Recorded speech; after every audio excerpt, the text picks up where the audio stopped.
L'affiche, basée sur une histoire vraie, j'imagine, ça l'a émerveillé ou terrifié, puis je dis, me serait plutôt de dire, les cinéphiles. C'est l'histoire d'une dame qui disait être agressée sexuellement par une entité invisible. Mais reste qu'un ensemble de phénomènes à caractère paranormaux ont été enquêtés, étudiés, observés par les enquêteurs sur le terrain. Il y a eu des témoins, il y a eu beaucoup de gens. Témoins.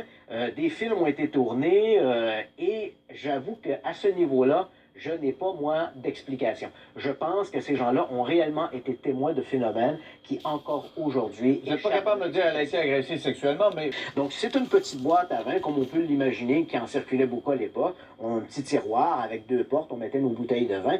Et cette boîte a été transformée au fil des ans en une forme de tabernacle pour des adeptes visiblement d'obédience juive. On a une petite pierre sur laquelle est marqué Shalom, puis quelques petits objets. Et à partir du moment où le type s'est procuré cette boîte-là, on parle ici d'un antiquaire, des malheurs ont tombé, lui, sont tombés dessus les uns après les autres, son commerce, il a fait faillite, sa mère est tombée malade, ses employés sont tombés malades, des choses mystérieuses se produisaient dans son commerce, il décide en 2003 de vendre la fameuse boîte, et là, le nouveau propriétaire, lui aussi, se retrouve aux prises avec toutes sortes de déboires. Finalement, cette histoire-là va être rapportée dans la presse et un producteur hollywoodien va entendre parler de l'histoire et va l'adapter au cinéma. Et ce Travis Walton est disparu pendant 5 jours.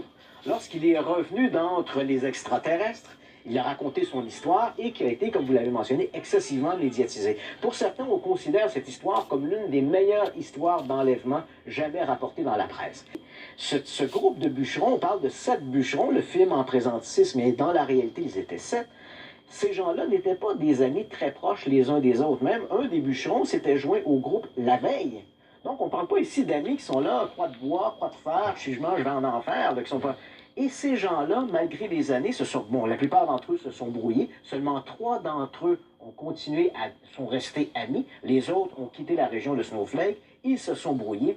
Et malgré les années écoulées, là on parle d'une histoire qui s'est produite en 1975, malgré les années écoulées, même si certains d'entre eux ont reçu des offres assez importantes pour avouer le canular, aucun d'entre eux n'est jamais revenu. Vous dites que le polygraphe, ils ont tous passé le test du polygraphe.